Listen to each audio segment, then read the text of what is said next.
पहलगाम आतंकी हमले को लेकर बड़ी जानकारी ये मिल रही है। हमले वाली जगह पर 7 आतंकवादी मौजूद थे। 4 आतंकवादियों ने हमला किया था। हमले में शामिल आदिल और आसिफ वाघा बॉर्डर से पाकिस्तान आदिल गया था। ये एक नई जानकारी सामने निकल कर आ रही है कि आदिल जो है वो वाघा बॉर्डर से पाकिस्तान गया था। ये बड़ी खबर है। वाघा बॉर्डर से पाकिस्तान गया था आदिल। ये जानकारी जो आ रही है अपने आप में महत्वपूर्ण हो जाती है। कुल 7 आतंकवादी जिसका जिक्र पहले भी यहां पर आशीष की तरफ से किया गया था, जिनमें से 4 पाकिस्तानी और बाकी जो हैं वो कश्मीरी ही बताए जा रहे हैं। लेकिन महत्वपूर्ण ये कि वाघा बॉर्डर से पाकिस्तान गया था आदिल। सीधे जरा नीरज राजपूत का रुख करते हैं। नीरज, क्या जानकारी?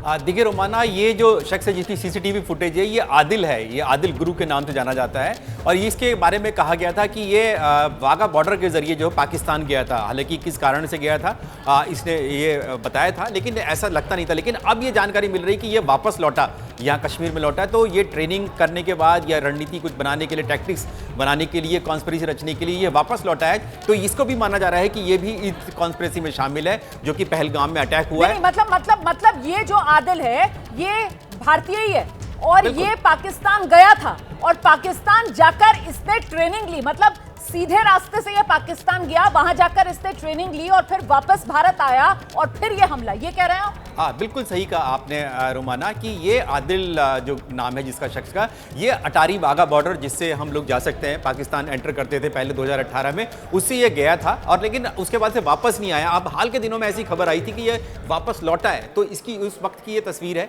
तो ऐसा लगता है कि ये जो है लौटा है और इन सब ने मिलकर, चाहे आसिफ शेख हो, आसिफ फौजी हो, इन सब ने मिलकर पाकिस्तानी खुफिया एजेंसी के साथ मिलकर, आतंकी संगठनों के साथ मिलकर, लश्कर के साथ ये इतनी बड़ी कॉन्स्पिरेसी रची है। ये सब चेहरे हैं रोमाना, ये एक एक करके सामने आएंगे कि आखिरकार कौन कौन थे इस साजिश में जो इतना बड़ा हमला किया गया। इसमें सिर्फ महज ये 4 या 5 या 6 ये टेररिस्ट नहीं है। इन सब के पीछे पूरी की पूरी एक आतंकियों की ब्रिगेड होगी, पाकिस्तानी आर्मी की खुफिया एजेंसी इसमें शामिल थी। उन सब के चेहरे एक एक करके सामने आएंगे और एबीपी न्यूज़ लगातार आपको बताता रहेगा कि आखिरकार कौन कौन से चेहरे हैं जिनको बेनकाब करना है, जिनको न्यूट्रलाइज करना है, किसी भी तरीके से करे, सेना करे, चाहे पुलिस करे, चाहे सीआरपीएफ करे, इनको एक एक करके ढूंढ के निकालना है इनके बिलों से जहां ये छिपे हुए हैं। और इनको जो इंसाफ की बात की जा रही है, जो लोग मारे गए हैं, 26 लोग मारे गए हैं, घायल हुए हैं, देश पर इतना बड़ा हमला हुआ है, उसका इंसाफ इन सबको न्यूट्रलाइज करने के बाद ही मिल पाएगा।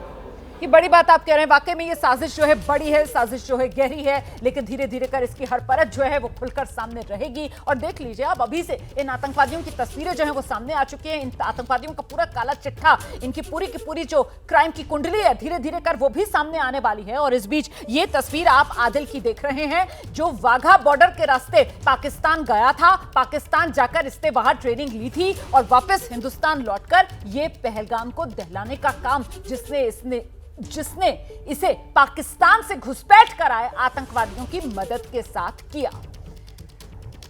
इस बीच एक और बड़ी खबर आपको बता देते हैं। पहलगाम हमले को लेकर खुफिया सूत्रों के हवाले से बड़ी खबर ये आ रही है। हमले का सीधा पाकिस्तान कनेक्शन। लीजिए बड़ी खबर, पाकिस्तान से सीधा कनेक्शन हमले का।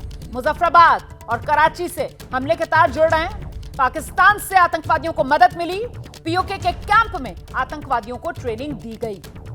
बड़ी खबर है, सीधे मुजफ्फराबाद से, कराची से अब इस साजिश के तार जुड़ रहे हैं। पीओके में आतंकवादियों को ट्रेनिंग दी गई। आतंकवादियों के पाकिस्तानी हैंडलर्स के नाम का भी अब खुलासा हो रहा है। आशीष, ये परतें खुलती जा रही हैं। जी हाँ, बिल्कुल। अभी हम बात कर भी रहे थे कि भारत कैसे डॉसियर्स दे सकता है पाकिस्तानी हैंड का डिप्लोमेटिक कोर को। और देखिए ये बड़ी जानकारी रोमाना आ रही है हमें टॉप इंटेलिजेंस सोर्सेज से कि इंटेलिजेंस के जो इंटरसेप्ट्स भारत के पास हैं वो सीधा लिंक करते हैं पाकिस्तान से, पाकिस्तान के खासकर मुजफ्फराबाद और कराची। मुजफ्फराबाद जो कि पाकिस्तान ऑक्यूपाइड कश्मीर में है, और कराची, इन 2 जगहों के सेफ हाउसेस से बाकायदा जो डिजिटल फुटप्रिंट मिले हैं उससे भी एस्टैब्लिश हो गया है कि कैसे इसके पीछे, इस हमले को कराने के पीछे पाकिस्तान का हाथ था। रेजिस्टेंस फोर्स को हर तरह की मदद की गई। मैं आपको बता दूं, हवाला के जरिए इन तक पैसे पहुंचाए गए। अच्छा। जी हाँ, बिल्कुल। और जमीनी स्तर पर कुछ एनजीओज ने इनकी मदद की। Investigations and intercepted communications consistently link attacks to Pakistani handlers. तो ये अब बिल्कुल साफ है, ये एक फुल प्रूफ सबूत भारत के पास। फिर से मैं दोहरा दूं, मतलब एनजीओज के जरिए भी आप कह रहे हैं कि पैसे इनको पहुंचाए गए। मतलब एनजीओज जो जम्मू कश्मीर में काम कर रही हैं, जाहिर सी बात है वही एनजीओज होंगी। जी हाँ, बिल्कुल बिल्कुल। मैं आपको कॉन्क्रीट इंफॉर्मेशन दे रहा हूं जो कि इंटेलिजेंस इनपुट्स हैं और based on intercepts and digital footprints, इसमें से ये ऐसे सबूत मिल गया है भारत को इस हमले के बाद कि मुझे लगता है पाकिस्तान के लिए नकारना बड़ा मुश्किल होगा।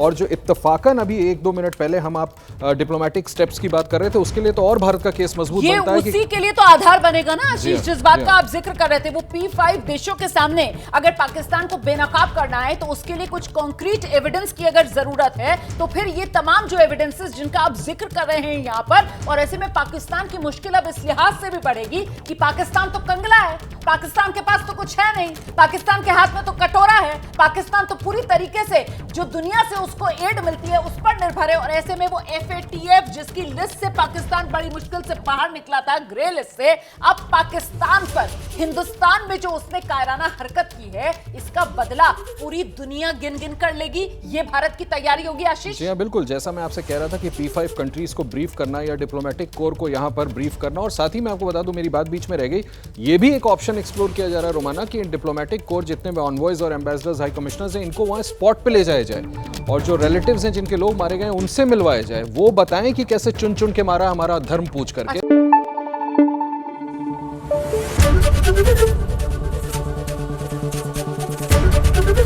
ABP न्यूज आपको रखे आगे।